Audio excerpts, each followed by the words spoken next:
Well, it turns out another decision made by the Liberal Party has come back to bite Canada on the ass as Donald Trump has negotiated a new deal with Japan to take all of the LNG that the United States has to offer because the Liberal Party, Mark Carney, Justin Trudeau, all agreed that there was no business model for it. In addition to that, Quebec says that there will be no pipeline moving through Quebec because it doesn't benefit Quebec. It's funny, they didn't have any trouble taking the $13 billion that the Alberta government gave in for equalization payments. Maybe we should cut those off since there's no business model for oil in Quebec. And top it all off, MP Wilkinson, at it again, is trying to make everybody believe that the American government is going to be turning on Donald Trump because of the tariffs.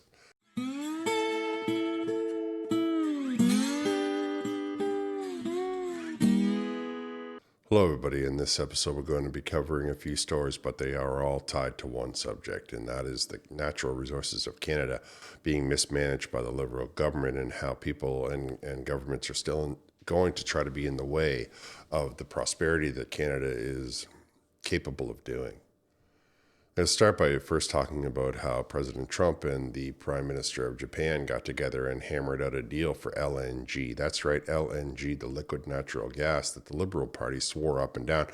The Liberal Party and Mark Carney at the time, who was not part of who was just in the background like a little puppeteer, all swore up and down that there was no market for. Well, Donald Trump has decided that Japan, in fact, does have a market for LNG, and the Japanese are very happy about it. Not only are they going to be buying LNG, they are also talking about ammonia, bioethanol, and other resources at what he called a stable price. So the Americans have decided that they're going to put an LNG manufacturing facility or an LNG storage facility in Alaska. It's funny because the Northern Gateway pipeline was going to open up just a little bit south of Alaska, and that that pipeline is the one in Alaska is going to produce all the LNG that they require, and they're just going to ship it off to Japan, and Japan's going to pay them stupid amounts of money, huge amounts of money, which Donald Trump will bring into the country, and he will spread it around, and it will go to jobs, and it will go to development. And all the while, the Liberal Party will be trying to cram Canada and Canadians into tiny little apartments that are stacked one on top of the other, so close together that the sunlight doesn't shine through any of the windows, and you can hear your neighbor burp and turn on his TV every day. They'll be sitting there trying to tell you that you're doing it for the environment, you're doing it for the future. Meanwhile, the present will be terrible. You will have nothing and you will enjoy it. That's the story that they're trying to tell you. Meanwhile, in the real world, Japan and America have hammered out a deal for LNG that we as Canadians have now missed out on. Right? The opportunity that was there for Japan to buy our product, that when we were in the House of Commons and the Liberal government was saying, no, no, no, and Mark Carney was saying, no, no, it's a great thing that we didn't build that pipeline. Now Donald Trump says, well, we don't need your fuel, Canada, and you're on your own.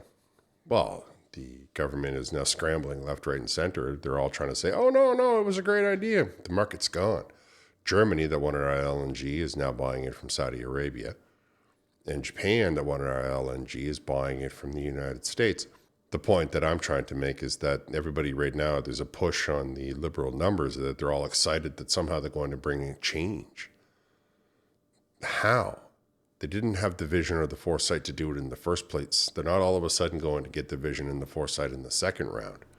It's not all of a sudden going to be that they have, developed this completely different attitude, or they have all of a sudden, went to business school and understand how these things work.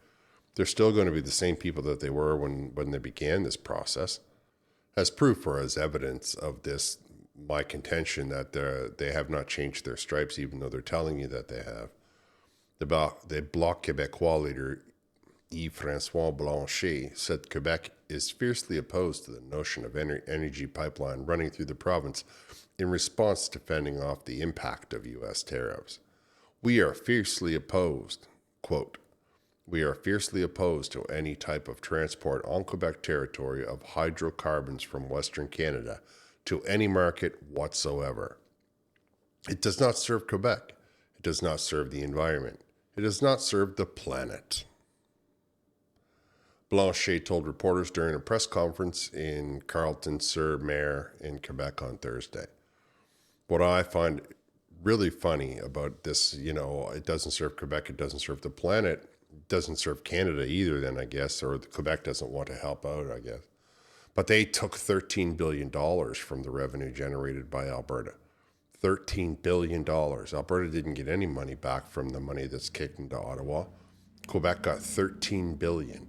And he's sitting there saying that, a pipeline running through their territory, taking up whatever it is, 20 square yards or 20 yards left to right, it doesn't serve them. Now, for Quebec to turn around and say that there's no business sense, that it doesn't serve Quebec to have a pipeline, a little tiny pipe running through their province, makes you wonder why we give them money at all.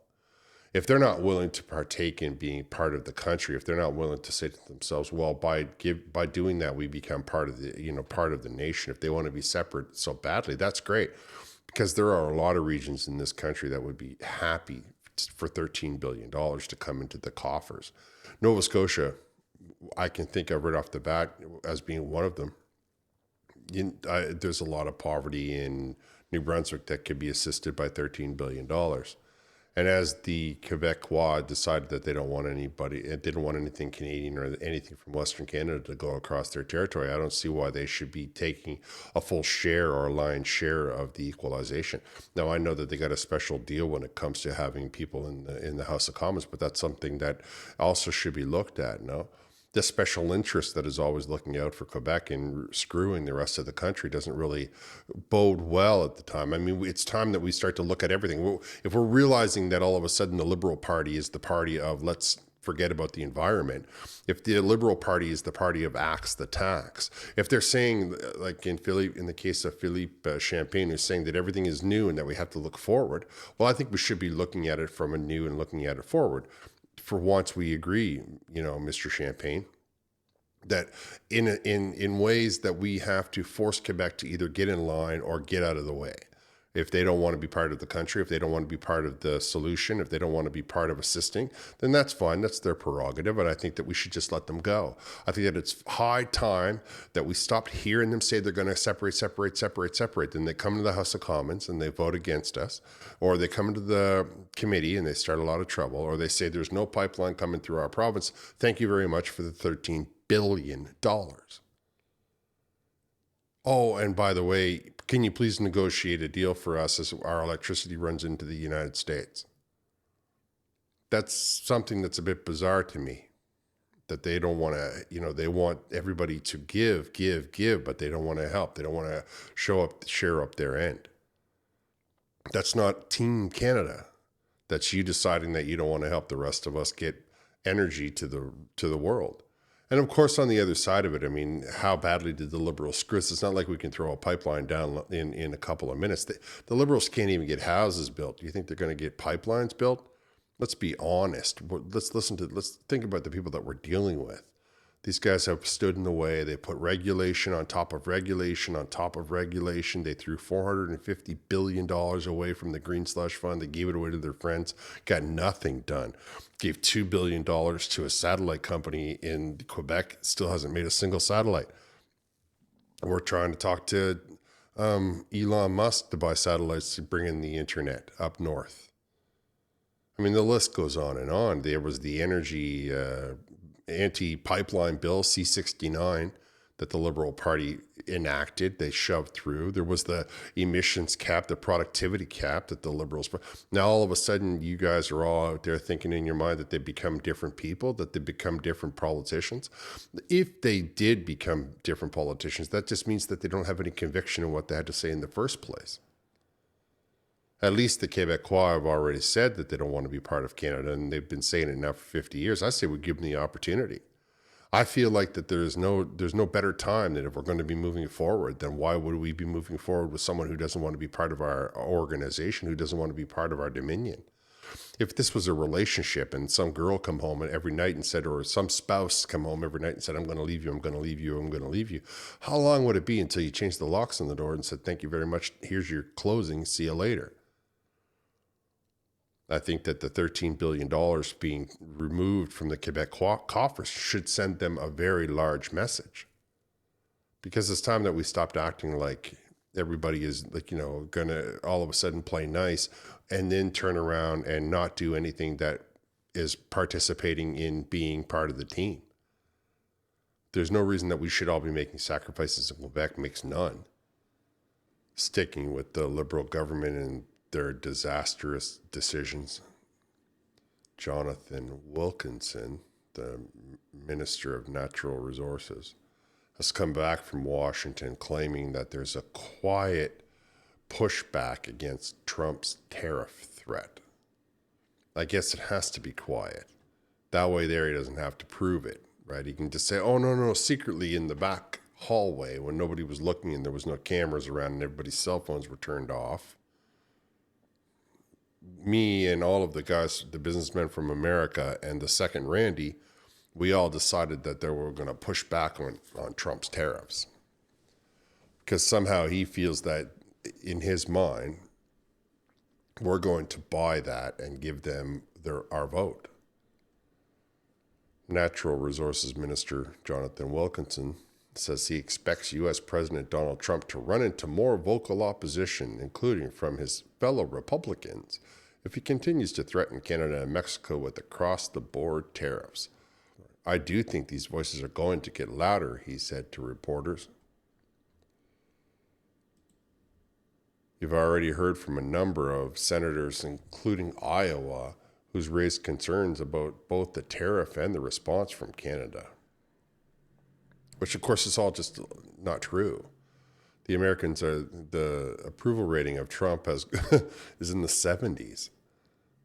They are very happy with the decisions and the direction that he's taken the country. And the Democrats are completely preoccupied with the scandals that's going on as Elon Musk's Doge runs through the Treasury Department, talking about all the scandals that the Democrats have paid for. I mean, they are really preoccupied with that. They're not worried about the tariffs. And why would they be? They make, like, you see, it's funny that the Liberals will say to you, oh no, well, if you take the energy out of it, the Americans sell us more than we sell them. And then Donald Trump says, yeah, let me sell all of our energy to different places like Japan, for example. Why don't I make a $600 billion deal with the guy from Saudi Arabia? And I hate to be the one to break it to everybody, but his crack about Gaza has absolutely nothing to do with, this magnanimous decision to rebuild it no. He wants to put an oil refinery and a naval base there so that he can have a naval base on the Mediterranean and so that he can cut out the Suez Canal and have the oil piped directly from Saudi Arabia to Gaza, put on the ships. I mean, come on, people. Let's pay attention, shall we? Let's think about what we're talking about. Now, whether he'd be able to pull that off, I have no idea, but the guy is making great headway in all of the decisions that he's made thus far. And we as Canadians are sitting here now as the dirt poor cousins because our Liberal government was environment zealots who told themselves that the whole world was behind them, and it turns out that none of the world is behind you. See, the Liberals misunderstood the intent of people. This is what I think. People said, okay, give it a try and let's see what happens. And now they've seen what happens. And they don't agree with it. They don't want you to try it anymore. They know now that it's leading to poverty, it's leading to hardships, it's leading to the opposite of prosperity. So they're like, no, we're not going for it anymore. And the Liberals and the far left, they don't understand that they have become a very small minority. And were they to call an election, they probably would be voted right out. Now, I know everybody's running around screaming about the polls, but I have talked about how polls work before. The thing we want to look at is how many jobs, no matter who it is, right? Let's just think about that. Let's think about how many jobs the Liberal government has brought into the country or how many jobs have gone out of the country. They keep talking about the tariffs and nobody is talking about the real concern, the 15% tax rate that Trump is offering to new businesses that come into his country, and how many of the businesses that are placed in Canada will go south because of the 40% tax rate that the Liberal government is putting on there. But they want to distract you with this tariff. And in a minute, that tariff is not going to be a problem anymore. Like, it's not going to be a hot topic. It's either going to be or it's not going to be. But that 15%, corporate tax is going to be dangling there. Even Mark Carney's businesses are down in New York. And all of this business is going to run south of the border. And when they do, they're going to just say, oh, look, let's just send all of the products which are now officially going to be American made into Canada. And the Trudeau government will be completely impotent to do anything about it. I will cover that in another video. Thanks for listening. I'll talk to you next time.